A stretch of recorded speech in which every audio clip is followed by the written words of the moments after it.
soy Florentina Gamarro. Les doy la bienvenida a un nuevo episodio de nuestro podcast semanal.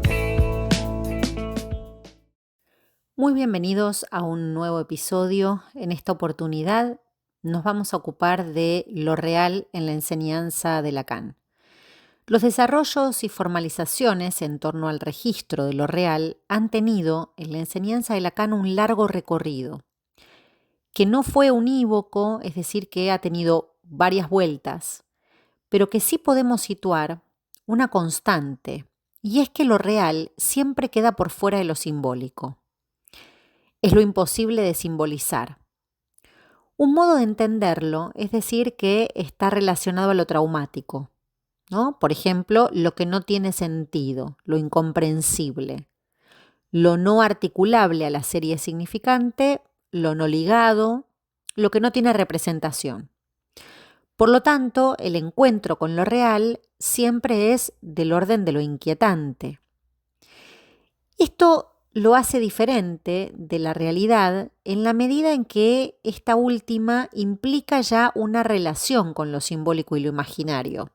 Implica ciertas coordenadas que combinan la relación con los otros dos registros, ¿no? Es decir, que la realidad funciona en el entramado significante. Allí contamos con ciertas significaciones que apaciguan, amortiguan, etc. Podríamos decir que la realidad misma es el orden de la significación, ¿no? Es de ese orden, eso que Freud llamaba realidad psíquica. Allí se pone en juego lo que podemos comprender, lo que nos resulta tranquilizador y no inquietante. Pero cuando las coordenadas de eso que se encuentra relacionado o articulado entre lo simbólico y lo imaginario se conmueve y se ven afectadas esas coordenadas entre las cuales entendemos y nos figuramos nuestra realidad, entonces allí aparece la angustia, ¿no? La angustia es eso que hace presente algo, podríamos decir, que se ubica por fuera de la trama, por fuera de las coordenadas para situarnos en eso que llamamos realidad. Para Lacan, la angustia es precisamente ese afecto que delata un punto en el que las coordenadas simbólicas imaginarias, con las cuales manejamos y abordamos nuestra realidad, tambalean. Entonces, lo real se hace presente cuando falla la simbolización, cuando algo no nos resulta posible de simbolizar ni de imaginarizar. Son múltiples los ejemplos que no solo la experiencia clínica demuestra, ¿no? Sino también la mundana, ¿no? Lo cotidiano. Por ejemplo, cuando algo supera ampliamente la capacidad que tenemos para habitar el campo del sentido.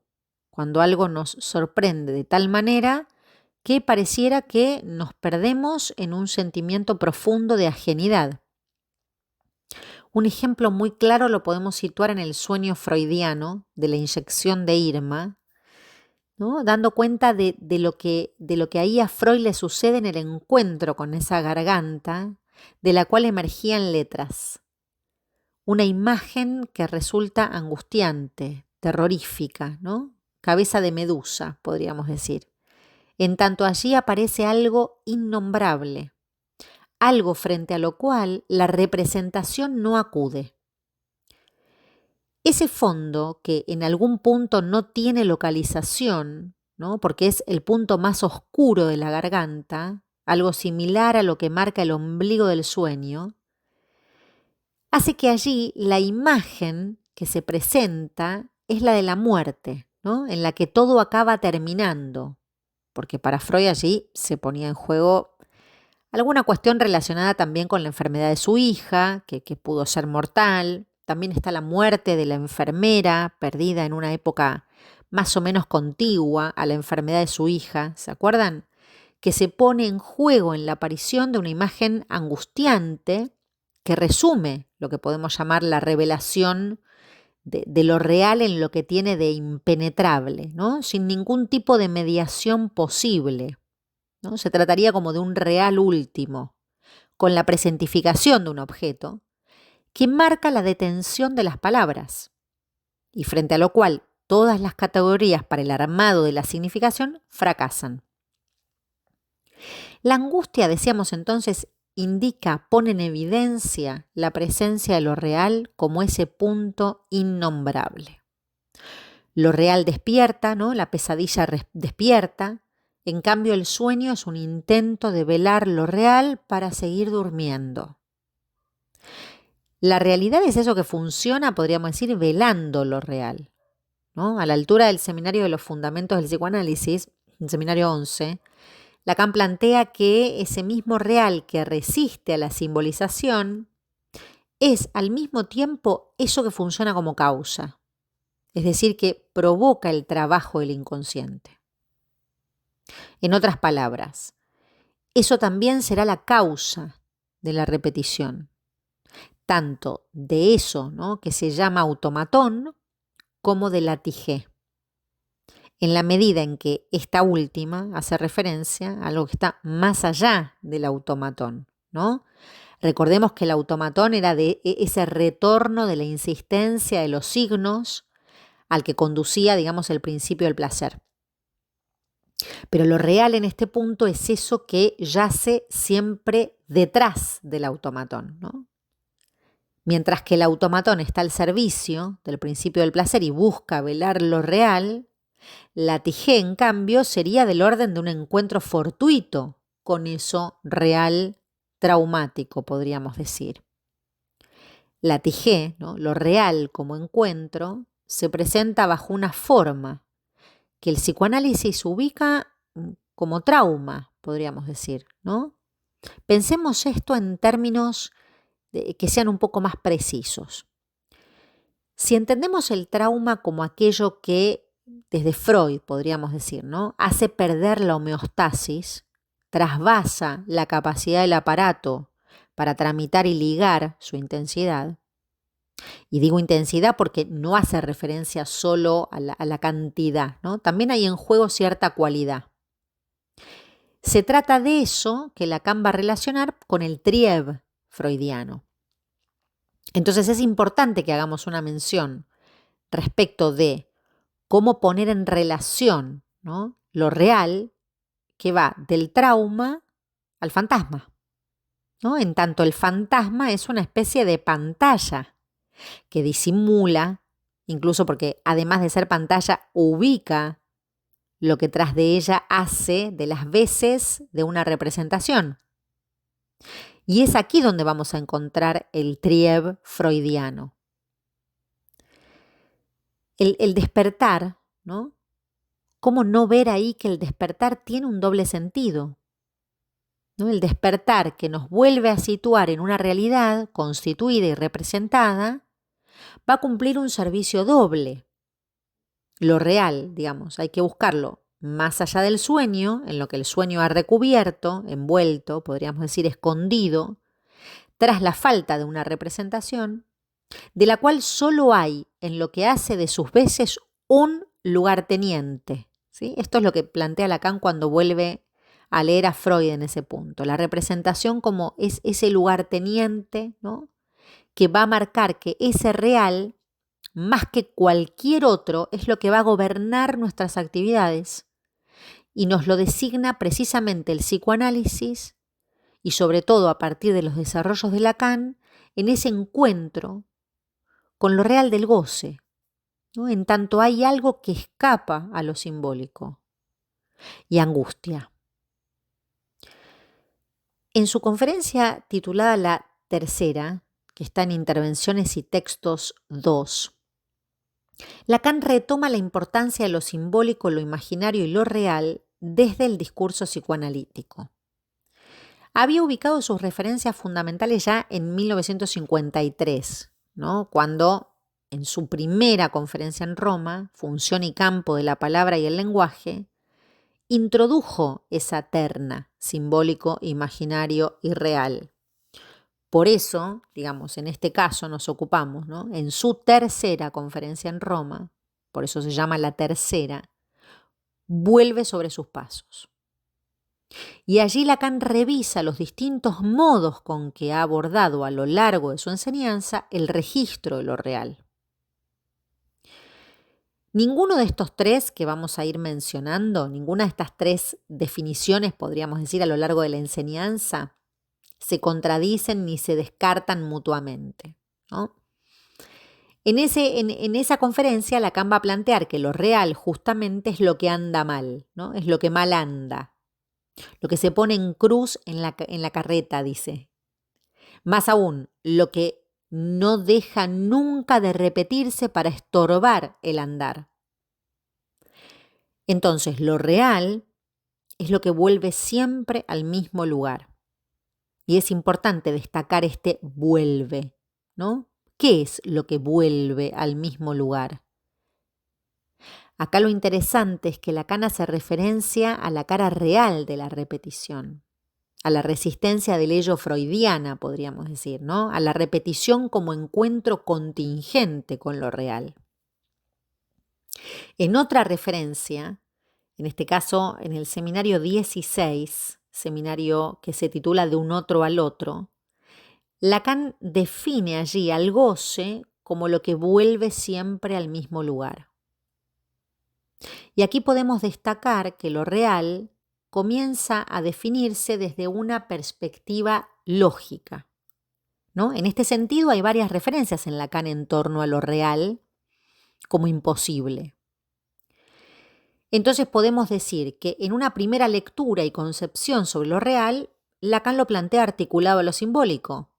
Incluso lo simbólico sería lo que le pone cierto límite a lo real, ¿no? En este punto, ese límite puede pensarse como una ley, ¿no? Que define ciertas imposibilidades, a partir de lo cual cualquier acceso a lo real va a ser imposible, ¿no? Porque ya está mediado por lo simbólico. En el seminario 2, Lacan hace un análisis del cuento de Allan Poe, del cuento de la carta robada, y va a introducir un ejemplo que le permite ubicar la producción de un imposible por el efecto de lo simbólico. Se trata de ese juego, no sé si lo recuerdan, que se titula par e impar. Siempre puede salir cualquier cosa real, ¿no? Hagamos el ejemplo ahí de la tirada con monedas o con lo que fuera, pero una vez constituida la cadena simbólica, desde el momento en el que bajo la forma de unidades de sucesión se introduce una cierta concatenación significativa, ya no puede salir cualquier cosa. Es decir, que la secuencia significante ya ordena, le da cierta legalidad a lo real, ¿no? Hay una sujeción a leyes. El juego, llamado así, par e impar, recordarán que pone en juego el lanzamiento, ¿no? De una moneda, como por ejemplo una cierta cantidad de veces. Cada tirada puede arrojar que salga cara o seca, ¿no? Par o impar. Y allí no hay legalidad alguna, ¿no? Ahí se trata del puro azar. Pero si nos proponemos introducir dentro del juego cierta convención, para dar cuenta con ello de lo que ocurre en lo real, la convención ordena los tiros y los agrupa, ¿no? De tal manera que se constituyan a partir de ese orden algunas posibilidades.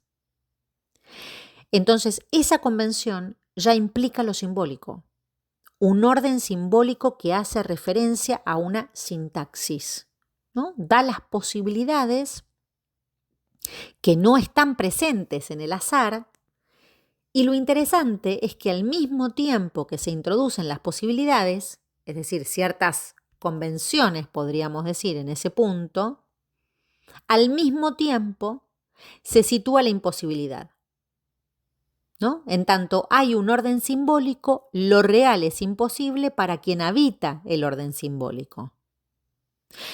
Pero además se han introducido necesariedades, ¿no? Hacia el final de su enseñanza, Lacan va a ubicar otro imposible lógico, que va a ser la imposibilidad de escribir la relación sexual, ¿no? Lo imposible es aquello que no cesa de no escribirse. No se trata de que no haya relaciones sexuales, pero el encuentro es contingente. Y la contingencia implicará lo que cesa de no escribirse. Lacan va a decir que para el ser hablante, se hace imposible escribir la relación sexual, la relación entre los sexos. No hay la menor esperanza de alcanzar lo real por la vía de la representación, podríamos decir. Lo real no es universal, sino que escapa al universo, escapa a la totalidad y a la unidad. Se ubica en una singularidad que no puede incluirse en alguna clase. Es aquí donde entonces lo real está cerca del sinsentido. Entonces, situamos al menos 3 definiciones de lo real en la enseñanza de Lacan. Lo real como lo que retorna siempre al mismo lugar, distinguiendo así lo real de la realidad, ¿no? Una segunda definición de lo real, que es la que intenta situarlo mediante lo imposible como modalidad lógica. Y una tercera que se manifiesta bajo este axioma, ¿no? De que el síntoma viene de lo real, que hace referencia a que el síntoma como tal escapa al sentido. Ahora bien, para finalizar les propongo que pensemos qué sería lo real desde el punto de vista de la praxis del psicoanálisis. Un análisis no cura del sufrimiento que implica ya ser hablante. No cura de la castración ni inventa la fórmula de la relación sexual.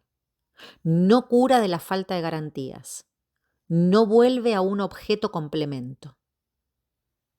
Cuando Freud dice que ya hacemos bastante, ¿no?, al trocar el sufrimiento neurótico por el infortunio de la vida, con Lacan podemos decir que se trata de conmover algo de ese padecimiento, algo de ese sufrimiento enquistado, cristalizado que encierra un goce, que deja al sujeto entrampado en la repetición inagotable de eso que no cesa de no escribirse y de fracasar siempre, ¿no?, del mismo modo. Si pensamos que la neurosis implica cierta alienación a la demanda del otro, y en este punto el sujeto entonces hipoteca su posición deseante, el costo de eso es precisamente sostener la ilusión de recuperar lo perdido. Y un análisis implica un trabajo que va a poner en juego la producción de ciertos efectos de verdad, situando lo imposible para que algo sea posible. Algo así como ese pasaje de la ilusión que implica sostenerse en la impotencia, ¿no?, y producir en todo caso un pasaje a la imposibilidad. A partir de situar esa imposibilidad, es que algo del deseo quizá pueda ser posible. Si el síntoma es eso que no marcha, ¿no?, quiere eso decir que su causa es lo real, lo que mal anda. En definitiva, la orientación de la cura hacia lo real por medio de lo simbólico implicará que algo ceda y que por lo tanto algo de la relación que el sujeto establece con el otro pueda conmoverse y vacilar.